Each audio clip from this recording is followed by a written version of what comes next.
Bonjour à tous. Merci d'être venus aussi nombreux. Il manque encore quelques personnes, mais tant pis. Donc, je vais juste vous présenter globalement le Mashup pour ceux qui ne le connaissent pas encore. On n'est qu'à notre 3e édition. Les 2 premières éditions ont eu lieu en décembre et février. Et là, on vient de reprendre avec une nouvelle team. Le Mashup, c'est quoi? C'est un concept importé de Paris qui dure là-bas depuis quelques années déjà pour promouvoir l'entrepreneuriat auprès des étudiants, et c'est fait par des étudiants. Nous, ici, on a un peu développé le principe pro-étudiant du fait de l'écosystème nantais. Alors, toujours une table ronde sur un thème précis lié à l'entrepreneuriat et l'innovation avec des speakers de qualité. Après, un concours de pitch et suivi d'un cocktail de réseautage pour que tout le monde se rencontre et crée les entreprises de demain. Donc là, nous, après, on a la possibilité de monter au nid. Et Juliette vous expliquera comment ça se fait parce que maintenant, il y a des abonnements. Donc c'est un peu spécial. Alors l'innovation pour cette édition, c'est qu'on a une facilitation graphique qui nous permettra d'avoir un résumé de la table ronde à la fin. On a un live tweet sur votre gauche, donc n'hésitez surtout pas à tweeter avec le hashtag MU93 donc qui est affiché. Et vous avez le code Wi-Fi qui n'est plus affiché, qui est en majuscule wifi@cco. Donc maintenant, on va passer à la table ronde. Merci Laure. Alors le thème de la table ronde qu'on a choisi ce soir, c'est trouver sa cible, donc l'art de viser juste. On est parti d'un constat très simple, de base, développer un produit tout seul, dans sa cave, pendant 1 an, enfermer tout le monde, et puis d'un coup sortir au grand jour, essayer de chercher ses clients. À ce qui paraît, c'est une mauvaise idée. Ça paraît tout bête ce que je vous raconte là, mais pourtant, je suis certain qu'il y a bon nombre d'entrepreneurs de la salle ou de personnes qui connaissent ça, on est perfectionniste, on aime sortir le bon produit, la chose parfaite. On a tendance derrière à s'enfermer et pas aller écouter ce que voudrait notre cible. Il y a une phrase qui est très célèbre de Paul Graham, qui est le directeur du plus gros incubateur dans la Silicon Valley qui s'appelle Y Combinator. Il a dit une phrase qui va vous paraître très intuitive, « Make something people want ». Et ça paraît tout bête, mais on a tendance à ne pas respecter cette phrase-là. Et il y a des théories aujourd'hui qui permettent normalement d'assurer ce saint graal de l'entrepreneur, à savoir « make something people want », ce que tout entrepreneur veut aujourd'hui. Est-ce que certains d'entre vous dans la salle connaissent déjà la théorie qu'on appelle la théorie Lean Startup? Levez la main. Bon bah c'est chouette. Pour ceux qui sont là, c'est parfait. On va essayer de déguiser et d'avoir un retour d'expérience sur comment on applique cette théorie pour construire le bon produit. Et ceux qui ne connaissent pas, on va essayer de la vulgariser au maximum en fait pour que tout le monde puisse comprendre cette théorie. L'une des grandes pensées d'une startup, c'est de dire que l'entrepreneuriat, faut le démystifier, c'est ni dans les gènes, ni une question d'intelligence, ni une question de timing, d'être là au bon moment, au bon endroit. Le mythe de Mark Zuckerberg, que vous avez vu dans le film, qui gribouille dans sa chambre la ligne de code et le lendemain qui lève 2 milliards, c'est archi faux, il faut s'en déconnecter. Et le principal, je dirais, moteur de Lean Startup, c'est de dire que l'entrepreneuriat, ça s'apprend et ça se manage. Et c'est parfait parce que justement, ce soir, on a 4 intervenants qui vont essayer de nous apprendre comment eux, au travers de cette théorie, ils ont réussi à trouver de l'attraction dans leur startup et à monter un bon produit, something that people want. Donc, je vous invite à monter sur scène et à les applaudir très fort.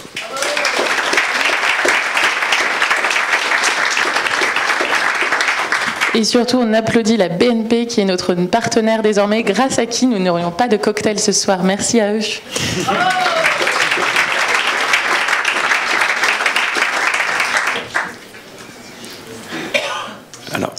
Alors, est-ce que vous pouvez tous vous présenter un par un pour bien qu'on voit qui fait quoi? Bonsoir, moi je suis Clément Delafac, je suis le directeur technique de Clever Cloud, qui est une boîte qui fait de l'hébergement en plateforme as a service. Donc vous poussez votre code et nous on le fait tourner, c'est notre problème. Moi c'est Gildas et je suis designer chez Ornicar. Et nous on essaye de réduire le permis de conduire par 2.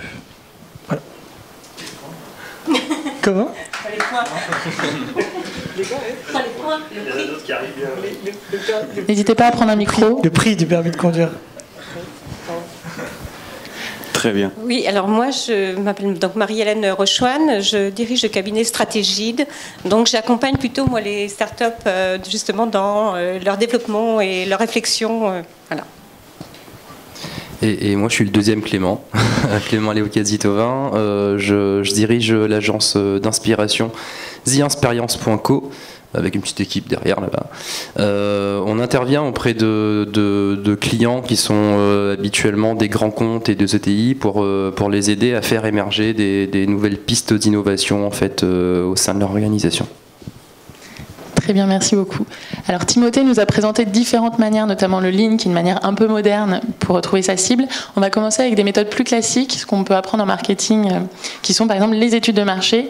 Donc Marie-Hélène, est-ce que vous pouvez nous expliquer un petit peu qui vient faire des études de marché? Quels sont les types d'études de marché? Parce qu'il y a des études qualitatives, quantitatives, pourquoi? Il y en a plusieurs types, et vers qui vous intervenez? Je vais essayer de faire court. Les gens qui viennent nous voir pour des études de marché, ce sont des gens, des startups, mais aussi des grands groupes, des sociétés qui ont déjà de l'ancienneté, parce qu'elles se posent aussi des questions. C'est que quand elles ont démarré des produits, bien déjà comment faire évoluer ces produits. Comme on le disait bien, c'est attention, le client évolue, il a des exigences et eux-mêmes se mettent en cause, revoient leur stratégie. Non seulement de marketing, mais d'abord le marketing est basé déjà sur les attentes du client, le comportement, la perception que le client a des produits pour pouvoir les faire évoluer. Ensuite, il y a ceux qui viennent aussi pour des études concurrentielles, parce que sur le marché, il y a les concurrents. Même quand on est innovant et qu'on a des solutions tout à fait qui n'ont pas encore été prises par ce marché, il y a quand même toujours des solutions qui sont quand même similaires. Donc il faut intégrer également dans la prise de marché. Et il y a également tous les startups qui arrivent avec des nouveaux produits et qui sortent un petit peu de leur labo avec le concept, avec, comme on disait, tout clé en main, mais qui s'aperçoivent que finalement, pour prendre le marché, le client n'est pas forcément identifié. Et non seulement le client n'est pas identifié, mais c'est qu'ils ne savent pas souvent si le produit qu'ils vont vendre est en correspondance et attendu par ces gens-là. Est-ce qu'il y a des attentes? Est-ce qu'il y a des freins et des motivations par rapport à ces produits? Et ça, c'est vraiment là, on voit que on apprend des choses, et heureusement, l'étude est faite pour ça. C'est qu'il ne faut jamais finir et définitivement un concept tant qu'on ne l'a pas testé et validé auprès des clients. Parce que c'est eux qui sont après les décideurs, qui vont acheter ou pas acheter. Parce que moi, j'ai un leitmotiv. Quand les gens arrivent et me disent « mais tout le monde trouve que mon produit est super, il est bien », et moi, je dis « est-ce qu'ils vont l'acheter ?» Parce qu'entre dire c'est bien, c'est super, c'est innovant, et il y a des besoins, il y a vraiment des avantages qu'on va en tirer, eh bien il faut l'acheter. Est-ce qu'on est prêt à mettre, justement, est-ce qu'il y a une valeur à ce produit qui a été inventé? Parce qu'il y a des idées qui sont formidables, mais au niveau business, après, au niveau vente, s'il n'y a pas la vente, bien l'idée reste dans les cartons. Très bien. Donc ça, c'est la démarche pour tester, valider son hypothèse via l'étude de marché. Oui, parce que l'étude de marché, quand on entend étude de marché, c'est vraiment nous, c'est côté qualitatif, c'est d'aller sur le terrain, aller voir ses futurs clients, d'abord les identifier, bien se positionner par rapport à, bien connaître son produit d'abord, son concept, parce qu'on dit qu'on le connaît, mais on connaît sa technologie, on connaît la solution, mais on ne connaît pas les valeurs qu'on va dégager, c'est-à-dire quels sont vraiment les avantages que vont avoir le client ou l'utilisateur de ce concept. Souvent, on se dit c'est super, mais quand le client là ne sait quelquefois pas vraiment ce qu'il va en faire. Donc, quels sont les avantages réels de ce produit, de cette solution, de ce service? Et surtout, par rapport à ces avantages, est-ce que le client va émettre des valeurs? C'est-à-dire, est-ce qu'il va vraiment vouloir justement l'acheter? Et à quel prix il va l'acheter? Parce que souvent, le prix qu'il va vouloir mettre n'est pas du tout le prix que vous voulez justement le vendre, et où il y a une rentabilité, un seuil de rentabilité. Et ça, c'est qu'il n'y a pas de seuil de rentabilité, il n'y a pas de business. Très bien. Vous évoquez justement le côté, on va aller chercher sur le terrain, le côté empathie. Je sais que Clément, avec V-Insperience, c'est quelque chose qu'ils essayent de promouvoir via justement un nouveau mode de pensée qu'on appelle le design thinking. Est-ce que Clément, tu pourrais nous résumer ce qu'est le design thinking en deux mots et nous expliquer en quoi V-Insperience a un angle d'attaque qui est soit différent, soit on s'inspire de l'étude de marché? Alors, c'est theinsperience.co. Expérience.co, pardon. J'y tiens, le point .co c'est pour collaboratif, et ça fait partie, pour moi, d'un des piliers très importants pour vraiment bien pratiquer le design thinking et faire en sorte qu'il nous permette d'arriver à des solutions innovantes, intéressantes et qui rencontrent un usage. Du coup, effectivement, chez nous, on travaille beaucoup avec cette méthodologie-là, pas que celle-là, mais on pratique beaucoup le design thinking. Si j'en suis venu à là, c'est que dans d'autres vies, j'ai conçu et j'ai développé des produits avec des démarches très classiques, et sans raconter l'histoire, je peux la raconter pendant des heures. Mais vraiment, qu'est-ce qui te gênait dans ces démarches classiques, justement ? Très vite, en fait, je me suis rendu compte qu'en le faisant, je perdais des sous, du temps, et que j'arrivais à la fin à me dire, mince, mon produit est effectivement top et je rencontre pas le succès. Et en fait, le design thinking, ça me permet de pouvoir faire ces erreurs-là et de les corriger tout au long du processus assez rapidement. Pour définir très rapidement ce que c'est, en fait, c'est un processus exploratoire. C'est un mot hyper important qui permet de partir des usages et pas forcément d'une demande, pour concevoir et développer un produit ou un service innovant ou pas. On est surtout à la recherche de quelque chose qui va combler un trou en fait en termes d'attente utilisateur.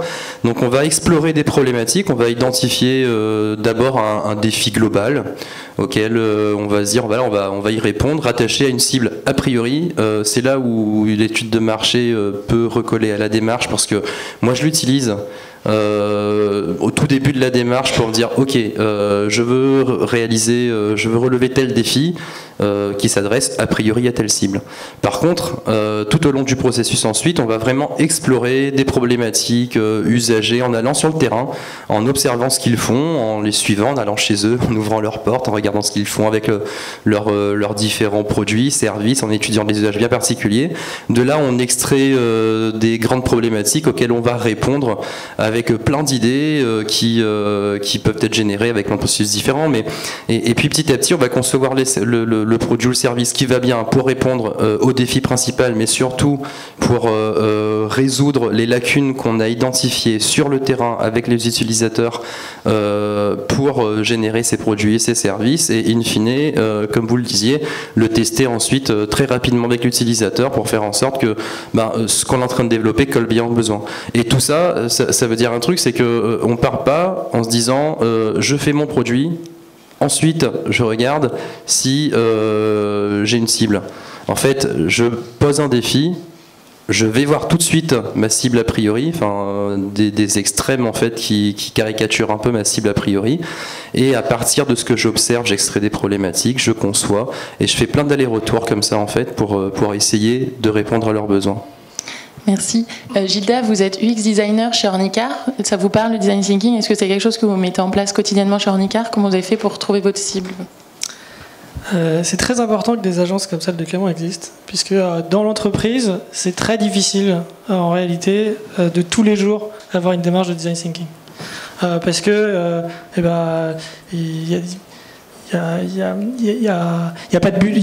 quand on fait appel à une agence, il y a un budget. Alors, ok, on dit on va mettre 10 000 euros ou 100 000 euros pour faire du design thinking. Dans l'entreprise, ça n'existe pas. On va pas dire on va mettre 20% du budget dans le design thinking.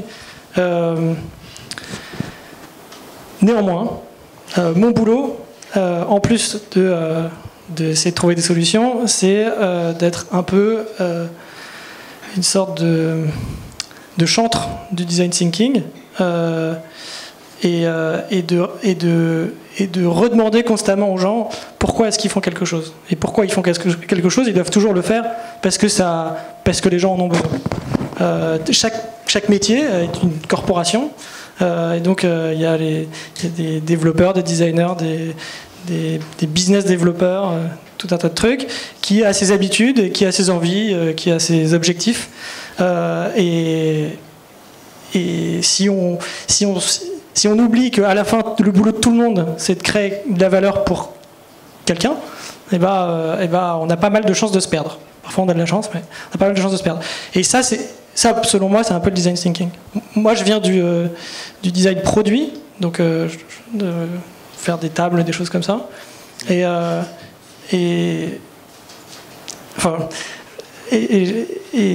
c'est tout à fait étonnant de voir que ça fait des années que cette réflexion de design thinking existe, qu'elle soit verbalisée ou pas dans le produit. Et aujourd'hui, sur tout ce qui est interactif, on le redécouvre à peine, et c'est très très difficile. T'as encore beaucoup de boulot, quoi.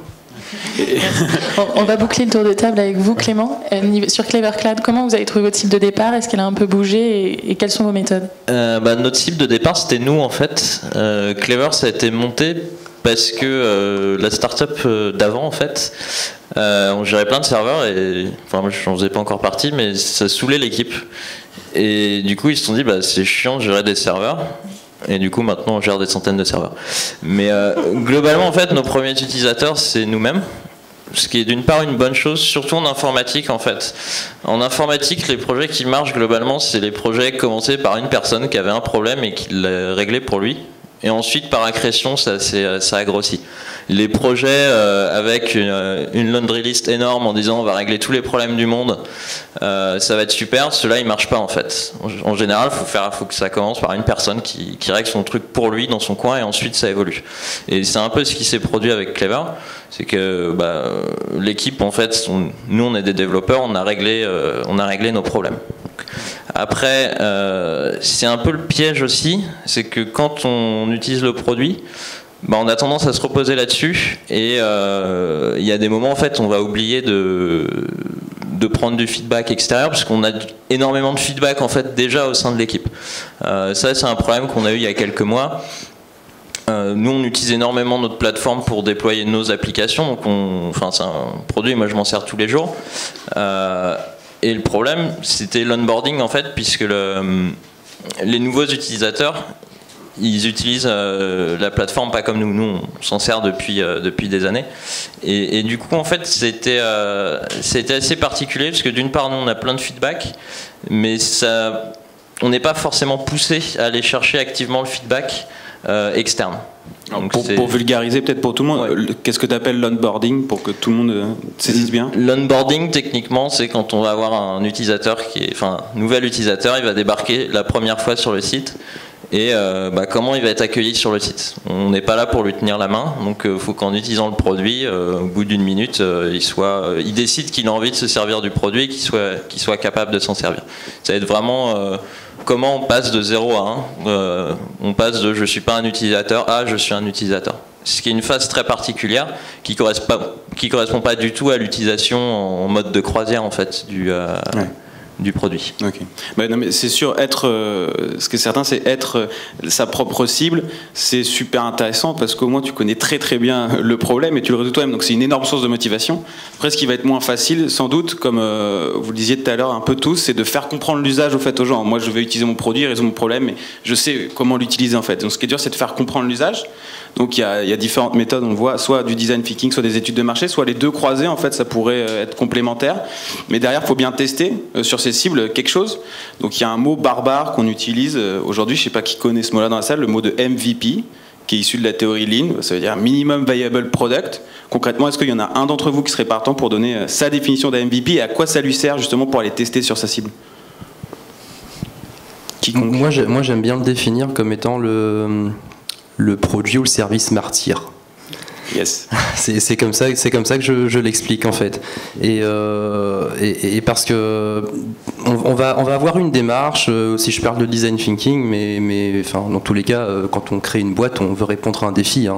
On part d'un défi, on se dit voilà, on va faire un truc génial. Et on a une liste, je sais plus qui l'a dit, une liste de Noël. On a 10 000 fonctionnalités, on a la tête comme ça va être top. Sauf qu'en fait, pour le lancer, il faut du temps, il faut des sous.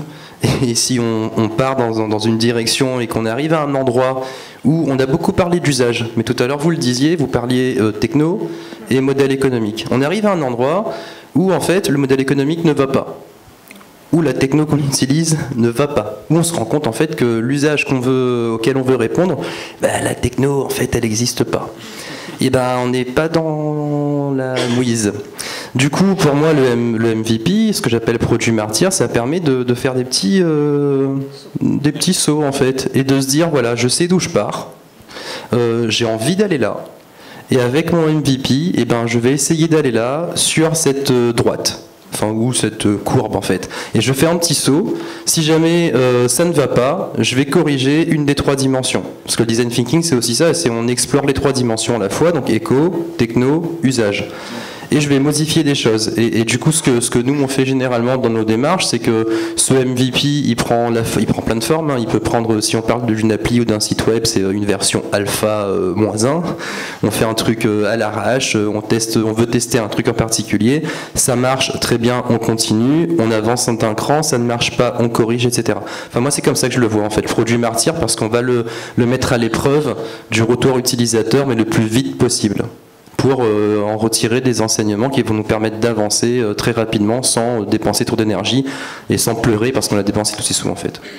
Et comment concrètement on fait pour le tester, ce produit? Comment se font ces petites itérations? Est-ce que vous avez des techniques particulières? Chez Ornica, ça doit être intéressant. Alors nous, on a été en MVP pendant 1 an, un truc comme ça. Je dirais qu'un MVP, c'est pas pour moi, c'est pas un premier saut dans la création d'un produit. Enfin, si, dans le processus de création, mais si, mais on ne fait rien à partir d'un MVP. C'est forcément un truc qu'on jette à la poubelle. C'est un MVP, c'est je veux tester une hypothèse. Moi, je pense que je peux apporter telle valeur. Ok, que je sache comment arriver à créer cette valeur ou pas. Est-ce que la techno existe ou pas? Finalement, c'est pas le problème du moment. Donc, je dis, moi, je vais réussir à faire un truc pour je sais pas, c'est très difficile d'inventer des idées de business, mais on peut prendre les exemples d'Ornica justement. Ouais, donc vous êtes passé par quel MVP pour tester, surtout comment vous. Ce que je vais faire, c'est que je vais diviser le permis du conduire le prix du permis de conduire par 2. C'est ça que je vais faire. Quand Alex et Benjamin, qui ont commencé l'aventure tous les deux, on dit ça, ils savaient pas vraiment comment ils allaient réussir. Encore aujourd'hui, on sait pas très très bien comment on va réussir. Mais on s'en fout. L'important, c'est de savoir, est-ce que ça parle aux gens? Alors, ça paraît évident maintenant de dire peut-être oui, bien sûr, les gens vont accepter vont vouloir payer le permis 2 fois moins cher, mais il faut tester. Ça, à peu près tout le monde est d'accord pour dire que payer quelque chose de moins cher, les gens vont bien aimer. Et encore, c'est un peu plus compliqué que ça parce qu'il y a une question de valeur perçue et tout, mais c'est qu'est-ce qu'ils sont prêts à lâcher pour pouvoir payer 2 fois moins cher. Et il faut tester des trucs comme ça. Et comment tu testes? Et en fait, comment ils ont fait Benjamin et Alexandre pendant 1 an, c'est qu'ils sont allés faire des concours, que des trucs qui n'ont aucun rapport avec de la technique, du business développement, des choses comme ça. Ils sont allés à parler aux gens, parce que finalement le permis de conduire ça parle à tout le monde, ça allait parler aux gens et dit voilà, donc nous on a une idée, donc ça va coûter 2 fois moins cher, et en fait du coup vous allez commander votre truc sur votre smartphone, et puis ça va être des enseignants indépendants, et ils tentaient des trucs comme ça, et puis ils voyaient que ça marchait. Et au bout d'un moment, je parle pas assez fort, c'est ça. Non, mais ce qui est super intéressant, c'est qu'un MVP, on a tendance à croire on fait un produit dégueulasse, mais ça peut même être en fait un MVP oral en fait. Ouais, je crois que faire un MVP, c'est ça qui est important et qu'il faut transmettre, je pense. Faire un MVP, c'est savoir, je veux tester une hypothèse, qu'est-ce que je peux faire pour réussir à la tester pour le moins cher possible, en temps, en argent, etc. Donc la plupart des MVP, on peut les faire aujourd'hui avec tous les outils d'automatisation comme Zapier, des choses comme ça, où on peut faire croire qu'il y a une super techno derrière, une intelligence artificielle, alors qu'en fait c'est quelqu'un d'humain derrière, le fondateur en général, qui répond comme un robot, qui renvoie des trucs à la main, des choses comme ça, juste pour voir si ça plaît aux gens. Et donc en gros, si vous n'arrivez pas à faire votre MVP par mail, c'est que c'est pas encore un VP. Voilà. Ça va dépendre des produits. Voilà, je me permets juste de préciser ce que tu disais, parce que oui, effectivement, je suis d'accord avec toi, je plaisante, mais je parlais de petits sauts, mais ces petits sauts, c'est pas forcément un produit. Enfin, moi, j'ai déjà fait des MVP où on avait, c'était pas dans ma boîte actuelle, il y avait un peu plus de moyens, mais on avait fait une vidéo prototype pour montrer comment pouvait fonctionner éventuellement un pôle d'intermodalité à la RATP. Et après, on l'a soumis et à nos clients et aux usagers pour avoir leur réaction. Alors bien entendu, quand moi j'interviens, enfin quand nous on intervient avec des clients, parfois, enfin nos programmes ça peut durer 3 jours, 4 jours ou 6 mois. Si ça dure 6 mois, encore à la limite on peut imaginer intégrer à l'intérieur de ça des petits développements pour tester un mini proto qui devient le MVP, le produit martyr. Mais sur 3 jours on peut pas faire ça. Du coup, ce qu'on fait, c'est qu'on fait un scénario d'usage avec des fonctionnalités réduites, parce que ça fait partie aussi, pour moi, des composantes essentielles d'un MVP. J'avais commencé par ça tout à l'heure, c'est pas une liste de Noël. On va prendre 2-3 problèmes très importants, qu'on considère très importants en partant de ce qu'on a vu sur le terrain, et on va leur associer 2 ou 3 solutions essentielles. Et ça, on peut très bien l'imaginer, et c'est ce qu'on fait la plupart du temps. On le fait tous les jours, nous, c'est le plus simple. Ça coûte moins cher aux clients, et c'est hyper facile d'avoir un retour dessus. C'est un scénario d'usage où on place l'utilisateur au cœur. Donc c'est pas un storyboard, c'est pas une session d'écran, c'est on raconte une histoire. Voilà ce qu'il va faire, voilà ce qu'il va faire, voilà ce qu'il va faire. Et on présente ça aux utilisateurs potentiels, dans les cibles qu'on aura définies à travers nos observations, etc. Et là, on obtient des feedbacks. Et ces feedbacks, ça nous permet, du coup, très rapidement, de modifier le scénario d'usage et fonctionnalités jusqu'à ce qu'on arrive à un truc où on se dit « Ah, là ça tient. Là ça tient, on a un concept solide. » Et là, on passe à une V1 qui est très basique. Et puis, on continue, on refait une itération, etc. Mais bien sûr, le MVP, je pense que c'est même jamais un vrai produit développé. On perd déjà trop de sous, en fait. Marie-Hélène, vous souhaitez peut-être réagir. Gilda nous disait... Oui, je suis d'accord avec ce principe, parce que quand on a donc une idée, simplement une idée, l'étude de marché, elle part pas forcément d'un produit. Il y a une idée, on a des gens qui travaillent sur des logiciels, ils ont une idée, par exemple d'aborder des communautés d'agglos, des gens comme ça, ils partent avec une idée en disant ils ont des problématiques, on va pouvoir résoudre ces problématiques, et du coup ils font rien, ils ont rien commencé, ils viennent nous dire justement, bon, est-ce qu'il y a vraiment, déjà quel est l'usage ils ont, c'est-à-dire on parle bien de l'usage, aujourd'hui comment ils font, quels outils ils prennent pour pouvoir calculer toutes ces problématiques, les résoudre, et du coup avec ces outils qu'ils emploient et comment ils ont la solution aujourd'hui, on va pouvoir bâtir quelque chose qui va être beaucoup plus justement fini et qui va aller plus loin. Et du coup on leur demande aujourd'hui vous faites comment, et ensuite on va proposer, comme vous disiez, uniquement verbalement un scénario avec déjà les premières réponses aux problématiques. Et quand ils nous disent ah oui ça nous intéresse, c'est ces gens-là qui vont nous donner les idées. Ils s'en aperçoivent pas, mais certains s'en aperçoivent aussi. C'est qu'ils vont nous dire oui mais moi je ferai comme ça parce que j'ai besoin de ça, ça j'ai pas besoin, mais ça je voudrais que ça aille jusque là. Et tout ce qu'ils nous donnent après va faire qu'à la fin, et souvent à la fin du scénario, on a le concept qui n'est pas définitif, mais qui est le concept viable, qui va permettre à notre client de travailler dessus. Avant de le finaliser, on va le retester à ce moment-là auprès des professionnels en disant voilà, on a un concept qui répond à vos problématiques, et on va détecter tout de suite des partenaires, des pilotes qui vont nous aider à mettre en place en situation réelle ce produit. Et ça, c'est intéressant parce qu'on gagne du temps et on va très vite vers où les gens veulent aller. Voilà. Ça, je suis d'accord. Ouais, c'est très juste, et il y a plusieurs choses, plusieurs patterns en fait qui reviennent dans tout ce que vous dites. C'est une boucle, c'est build, measure, learn. On construit, même à l'arrache, on apprend et on mesure surtout, et ensuite on apprend pour ainsi de suite réitérer, comme tu disais, une fois qu'on a la V1, de toute façon le cycle continue. Justement au niveau de Clever Cloud, moi je suis vachement intéressé pour savoir quelque chose. C'est au niveau du MVP, vous avez dû tourner jusqu'à trouver la meilleure proposition de valeur, même si on résout qu'un seul problème. Comment vous, en interne, vous êtes capable d'identifier la partie measure? C'est-à-dire comment vous faites est-ce que vous faites de l'A/B testing? Est-ce que vous comparez les taux de clics? Parce que oralement, c'est assez difficile. Je vais parler à quelqu'un, comment je fais pour sonder oralement si il est partant, il n'est pas partant, c'est assez dur. Chez Clever Cloud, qui est une startup purement tech, comment vous avez fait pour tester quelle proposition de valeur accrochait le mieux? Comment vous mesurez ça? Les A/B testing, tout ça, comment ça se passe?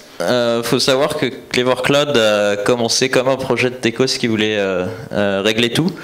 Clever Cloud, il y a 2 ans et demi de recherche et développement, et maintenant rétrospectivement on se dit que on a visé trop gros, trop complexe au début. Enfin, la première vision c'était quand même ça va être un peu technique, désolé, mais de faire tourner toutes les plateformes qu'on supportait au-dessus de la plateforme Java. Donc on s'est quand même payé le taf de recoder un moteur PHP au-dessus de la plateforme Java, si ça parle aux techniciens, mais c'est un boulot. Il y a un traducteur dans la salle C'est juste les débuts de Clever Cloud, il y a eu un travail de titan qui a été fait, qu'on a globalement abandonné après. Donc les débuts de Clever, c'était absolument pas MVP. C'était tout le contraire de ça. Il y a une vision très très grosse et du coup, il y a eu un taf énorme fait en recherche et développement en amont que maintenant, avec un peu de recul, on pense qu'on aurait pu faire moins. Maintenant, ce qu'on fait, oui, beaucoup d'A/B testing, surtout sur la partie... pas la partie produit directement, mais la partie site vitrine, la partie doc et tout, on met en place de l'A/B testing, on regarde ce qui marche. Tout le monde sait dans la salle ce que c'est que l'A/B testing globalement? Non? Alors expliquons. Est-ce que tu peux expliquer super simplement ce que c'est? L'A/B testing, on va avoir 2 versions et qu'on va servir aléatoirement en fait. On va utiliser nos propres visiteurs comme groupe de contrôle. On va pas montrer la même chose à tous nos utilisateurs. Ensuite, on va regarder les résultats, savoir si le bouton il est jaune au lieu d'être bleu, est-ce qu'il y a plus de gens qui ont cliqué dessus. L'idée, c'est d'utiliser les utilisateurs qu'on a déjà pour mesurer des hypothèses. J'ai envie de dire aux gens, je sais pas très bien, si j'ai bien compris, il y a beaucoup d'entrepreneurs ou de futurs entrepreneurs dans la salle. Je vous propose de ne pas faire d'A/B testing. Ne faites pas d'A/B testing, parce que l'A/B testing, c'est une gestion de projet, c'est un truc, il faut comprendre comment ça marche. Généralement, des modifications qu'on fait, c'est des trucs de l'ordre de 0,2% d'amélioration, ce qui est totalement invisible et on peut se tromper. Et donc, il faut faire de l'A/B testing une fois qu'on a vraiment trouvé sa valeur, une fois on sait exactement ce qu'on est en train de vendre et qu'on a des milliers d'utilisateurs et qu'on veut, vu qu'il y a des taux de conversion, les taux de conversion, c'est les gens qui arrivent sur le site et il y a le nombre de gens qui arrivent sur le site et il y a tant de pourcents des gens qui vont acheter ou faire ce que vous voulez d'ailleurs, ou l'utiliser. Et donc il y a 1, 2, 3, 8% des gens, et puis vous dites si je passe de 8% à 8,02%, c'est énorme pour ma rentabilité. Mais il faut faire de l'A/B testing plus tard, ou alors avoir une idée de l'A/B testing beaucoup plus générale et de dire A/B testing ça marche pas. Et ça en vrai il n'y a même pas besoin de métriques ni rien, c'est je mets mon site, je mets mon truc, il n'y a personne, bon ça marche pas, je fais autre chose, il y a quelqu'un, ça marche bien. Donc ça il y a... il faut avoir du bon sens et très souvent je vois des gens des business développeurs qui arrivent et qui ont tout compris à l'A/B testing et au final il se passe rien du tout puisqu'on passe plus de temps à réfléchir que réfléchir à l'amélioration du produit. Donc on va passer 2 jours pour savoir ce qu'on va faire avec ce fameux truc, quels sont les métriques, quels sont les trucs comme ça, et puis on va demander à un designer, un graphiste ou un développeur, on va dire bon vas-y fais-moi deux possibilités, on va voir. Et du coup dans ces 2 possibilités là, vraisemblablement elles sont toutes pourries par rapport à la seule proposition qu'il aurait fait s'il avait eu 3 jours pour le faire.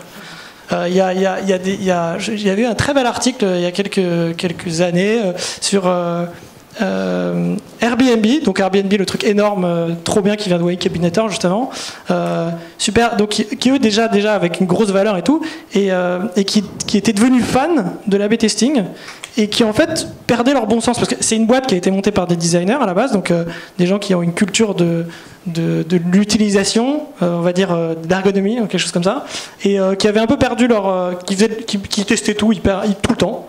Et qui avait oublié qu'il fallait faire parfois un peu preuve de bon sens. Et il y a des choses, c'était évidemment mieux d'une manière ou d'une autre, mais si on avait passé moins de temps à réfléchir comment le mesurer, on l'aurait fait. Voilà.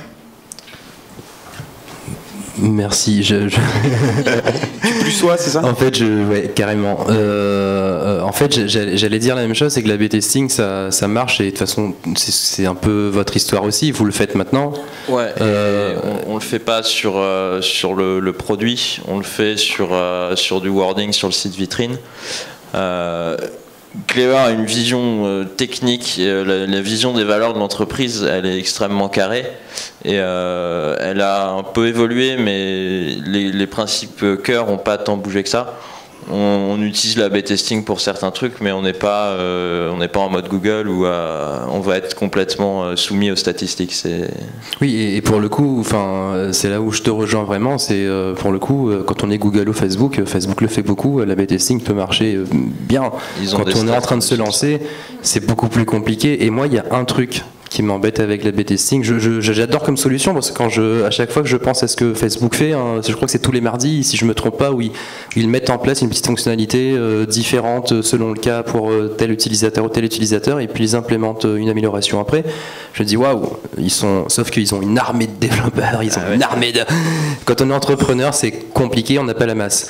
Et il y a un autre truc qui m'embête, c'est qu'avec l'A/B testing, en fait, on s'enferme. En tout cas, on enferme l'utilisateur dans deux options. Enfin, c'est le principe A/B testing, A ou B. Si j'ai le choix entre bien, moins bien, je prends bien.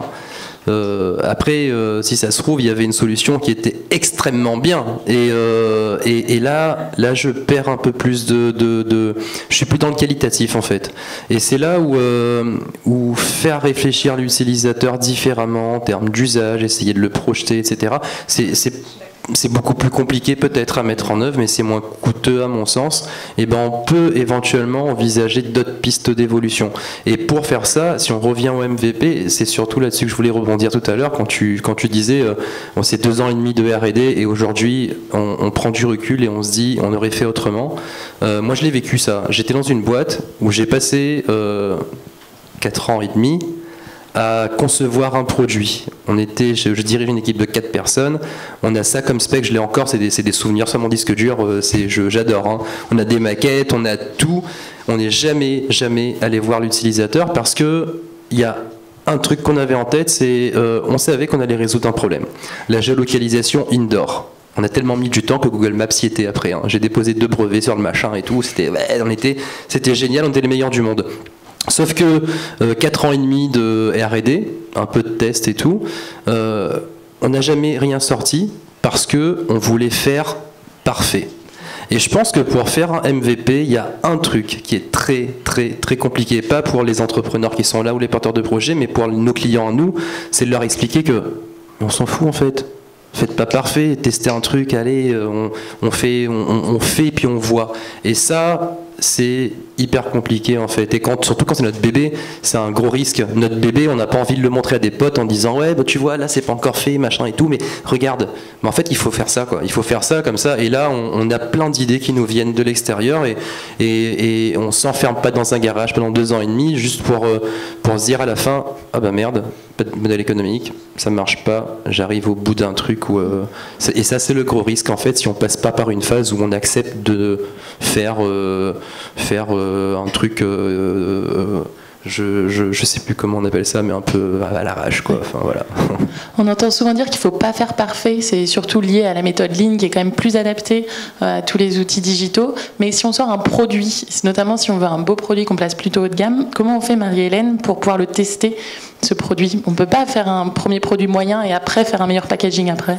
Non, mais le produit, avant de le sortir, on va questionner quand même, surtout les leaders. C'est vrai qu'il faut aller assez vite. Il ne faut pas questionner des gens qui ne sont pas nos cibles et qui ne sont pas à même de nous faire un retour aussi.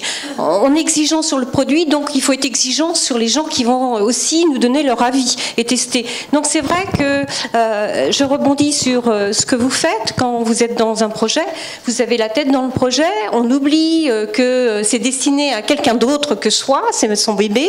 On a du mal même à s'en séparer quelquefois, mais le but c'est justement c'est pour les autres et on oublie les autres alors que la cible c'est l'essentiel en général du projet. Et quand on veut faire tester ce produit qui existe à ce moment-là, eh bien c'est d'aller, moi je vais souvent vers le client, mais souvent le mieux c'est d'aller vers aussi le prescripteur, parce que le prescripteur il voit tout de suite déjà un panel de clients, il connaît ses clients, il sait où ils sont exigeants, il a déjà des données qu'il a emmagasinées, et que si cette personne nous dit déjà dans le descriptif du produit que ça l'intéresse et qu'il veut être partenaire ou pilote, voilà, comme ça qu'on va pouvoir tester ce produit, c'est trouver le bon partenaire, le bon pilote, mais qui est leader.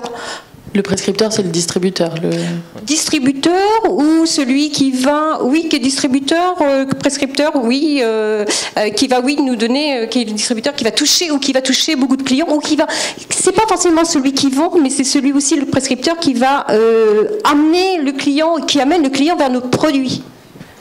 qui n'est pas. Donc ça peut être aussi quelqu'un qui utilise, par exemple, quand on est dans l'entreprise, une entreprise qui a une très forte notoriété, qui veut être partenaire partenaire et pilote, et qui par sa notoriété va permettre un lancement immédiat. Donc si lui, avec le nom qu'il a, avec la capacité qu'il a et l'expérience qu'il a, approuve ce produit, ça crédibilise le produit. Il est prescripteur. Totalement, ouais. Totalement. Et je veux rebondir sur cette affaire de... Tu parlais de trucs de luxe ou de trucs hyper haut de gamme. Si on a un produit physique, c'est plus difficile d'aller step by step et d'itérer sur le pack. On a tendance à vouloir sortir très vite un beau produit. Donc je lui demandais comment le tester et pas se tromper. Ah oui, d'accord. Okay. Je pensais qu'on parlait des trucs de luxe. Parce que, deux choses alors.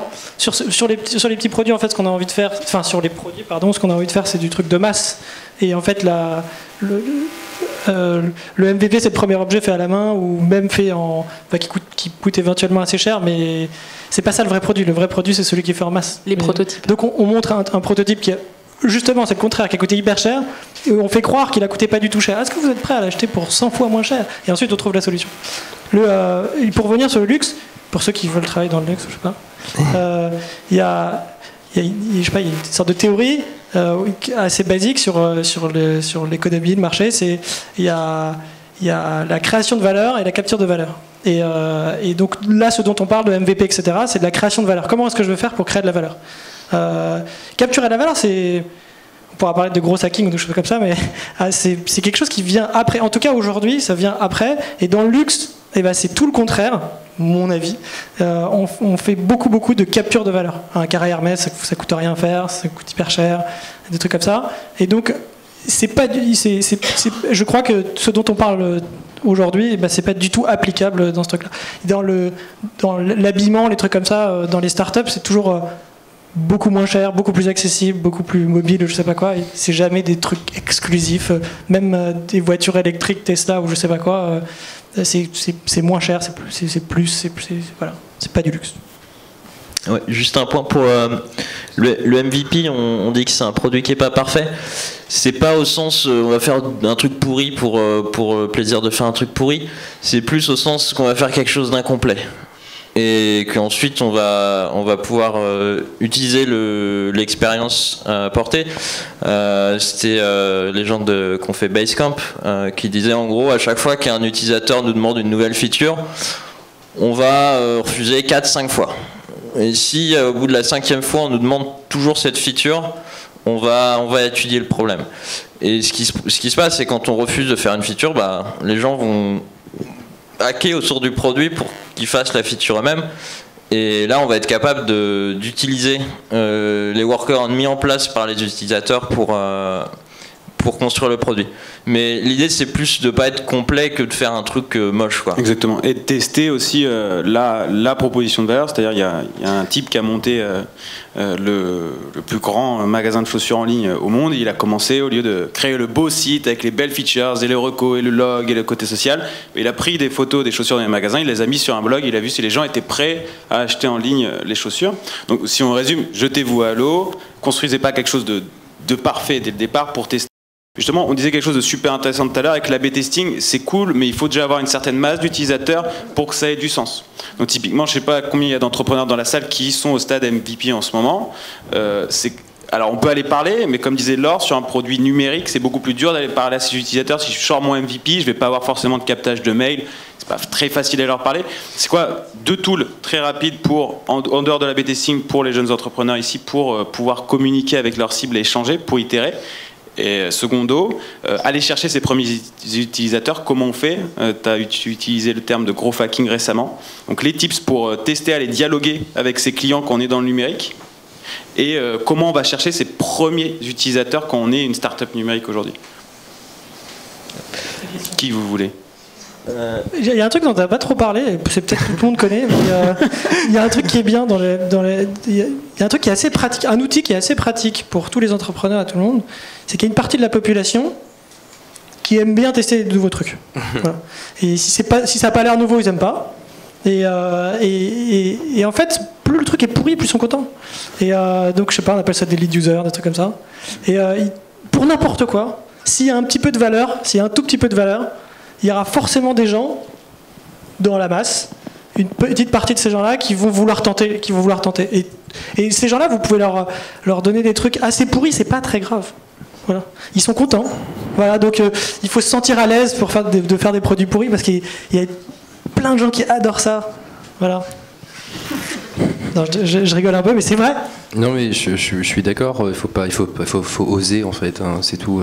Et je peux faire une petite discrétion aussi, rapide, parce que tu posais la question de la difficulté quand on a un produit physique. Alors, j'oublie le côté luxe. Hein, j'y connais absolument rien.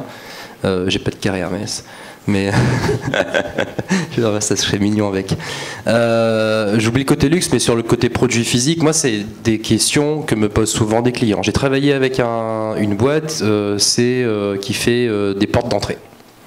Et on a travaillé autour de services digitaux, autour de leurs portes d'entrée. Ils ont tout compris, toute la méthode, c'était génial et tout. Et puis ils me disent, mais ok, je comprends. Tout ça, ça marche si on fait des services. Si je mets un écran sur ma porte, ok, je peux tester les trucs, mais ma porte, en fait, j'en fais quoi? Mais en fait, c'est pareil. Sauf que l'idée, tout à l'heure on le disait, le MVP, c'est pas forcément le produit. C'est la représentation du produit, c'est l'image qu'on s'en donne, c'est un scénario d'usage, c'est un pitch, ça peut être plein de trucs. Et avec une porte d'entrée typiquement, le MVP, ça peut être un truc où on va voir ses clients en leur disant, voilà, j'ai un bout de bois là, touche-le en fait, t'aimes bien ou t'aimes pas? Si je le mets là, ça donne quoi? Et puis j'ai une poignée, ça coûte rien, on n'a pas assemblé le machin, on n'a pas mis la porte en place, etc. Et on peut imaginer faire une maquette en carton pour juste représenter la porte en termes de taille, machin, etc. Ça marche aussi. J'ai une pote qui design et construit des meubles de luxe justement, et qui fait des super belles tables en bois. Elle passe à chaque fois 3-4 mois à faire une table. Quand elle les vend bien. Mais au début, elle se dit pas, c'est pareil, elle se dit pas, j'ai le truc, bam, je dessine et je fais la table. Parce que si à la fin ça plaît à personne, elle a passé 3-4 mois et ça sert à rien. Ce qu'elle fait, c'est qu'elle fait une petite maquette en polystyrène, elle peint sa table avec la couleur qu'elle veut lui donner, alors il n'y a pas la texture, et elle la pose dans son salon à elle. Et puis elle invite des potes et puis elle voit les réactions. Et voilà déjà la première façon de faire un MVP. Et ça marche pour un produit physique. Il faut juste être un minimum inventif en fait, mais avec le numérique c'est plus facile. Mais c'est surtout pas impossible avec un produit physique. Au contraire, et c'est là que ça a beaucoup d'apport parce que plus le produit coûte cher, et plus c'est intéressant de ne pas perdre beaucoup d'argent en fait, enfin de ne pas perdre des sous à développer un truc. Il y a un autre point aussi. Moi, je vois pas mal de gens qui sont vraiment à la première étape de leur projet. C'est des gens plus profil commercial, qui ont une idée et qui cherchent un associé technique pour la réaliser. Et en ce moment, c'est quand même assez compliqué de trouver des associés techniques. Parce que, enfin, moi, en tant que technicien, il y a toutes les semaines des gens qui viennent me voir, qui me proposent de m'associer avec eux pour monter un projet.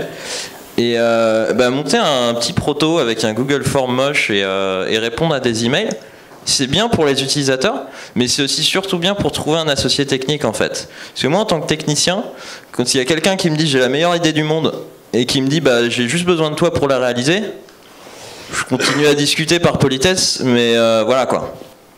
Si quelqu'un qui n'a pas les compétences techniques pour faire le produit lui-même montre qu'il a essayé, qu'il a fait un Google Form, un truc comme ça, rien que pour trouver l'équipe technique qui va bosser avec lui, c'est un plus monstrueux. Et c'est même avant même d'aller chercher des utilisateurs en fait, c'est pour aller chercher ses associés finalement. Donc ça commence très très tôt ce genre de démarche. Juste une réponse aussi pour les produits qui sont vraiment formalisés. Pour les tests, je trouve que c'est bien ce qu'on fait souvent, c'est ou d'amener le futur client à venir tester les produits. Et là, on est vraiment sur des tests. Alors quand c'est des tests sensoriels et autres, bien détecter également l'approche qu'il a du produit. Mais on teste aussi les packaging. Il faut tester aussi l'environnement du produit, le merchandising, tout ce qui va faire aussi, comme on disait, vraiment cet environnement qui va le pousser, la couleur. Donc on va tester tout l'environnement produit et le produit lui-même. On a vu même tester par exemple dans l'agroalimentaire des steaks végétariens que les gens ne connaissent pas encore trop, mais il faut aller chercher le client parce que ça se vend en grande surface. Donc il faut être aussi en phase d'utilisation. On va dans la grande surface, on met le four micro-ondes parce que ça se mange chaud, on teste avec d'autres produits, on leur demande leur avis. Donc il faut vraiment être en situation avec le client client, le vrai client, celui qui va être vrai, l'utilisateur, et qui va être en situation aussi de tester le produit, que ce soit d'une façon gustative, visuelle ou autre, et nous donner son avis. Et souvent aussi, c'est comment il voit, si ça ne lui convient pas, s'il y a des freins, quelles seraient les attentes qu'il aurait par rapport à son produit. Parce que c'est pas le tout d'aller tester le produit. Si on peut pas le valider, il faut savoir, faut toujours se poser la question, pourquoi il y a un frein. Peut-être on peut contourner ce frein en améliorant le produit sur tel ou tel critère, justement. Et le but, c'est d'amener, quand on a un objet physique ou autre, ou même des logiciels, quand on les teste, on a vu tester des logiciels pour les dentistes sur les salons destinés aux dentistes, parce que là, on en avait une centaine par jour qui pouvaient venir tester le logiciel. C'est d'amener à l'utiliser, de voir les freins, les motivations, mais surtout aussi qu'est-ce qu'ils veulent et comment ils verraient évoluer le produit, parce que c'est le test, pour le valider, il faut qu'on ait vraiment quelque chose d'optimum. Merci. On va devoir conclure la table ronde parce qu'on est pris par le temps. On rentre dans le temps additionnel. Donc on va poser juste une question, très simple, réponse courte chacun, 30 secondes, même si on aimerait tous continuer à bavarder comme ça. Au départ, est-ce qu'on doit cibler petit ou grand? Clément, le plus au fond. 30 secondes. Top. Au départ, moi je viserais très grand, ça c'est mon défi. Je veux changer le monde. Par contre, je peux pas le changer tout de suite. Donc je vais commencer petit, et c'est en faisant des petits trucs, petit bout par petit bout, que je vais pouvoir relever des défis qui peuvent être très ambitieux. Merci. Moi, je testerai peut-être petit, mais très qualitatif. Je vais chercher vraiment ce que je disais, le leader, même quelquefois quand il est dans un bureau, même à l'étranger. Il a fallu quelquefois aller chercher des acheteurs qui sont en Italie. Il faut arriver là où on veut aller, parce que même si c'est petit, il faut que ce soit vraiment qualitatif et qu'on ait vraiment le retour qu'il nous faut. Autrement, on tombe on est à côté de la plaque. Il faut tester dans des petits marchés à au moins 100 millions d'euros. Et donc, des marchés à 1 milliard. Voilà. Et il y en a plein des marchés à 1 milliard. Voilà, c'est la super métrique de la journée. Ouais. Il faut réussir à faire un truc qui prenne 10% d'un marché à 1 milliard. Okay. Et là, on peut faire des trucs qui a des marchés à 10 milliards, 20 milliards, 100 milliards, 1000 milliards. Yes. Ouais, faut toujours garder une vision large, mais qui va vous accompagner pour, je sais pas, 5 ans.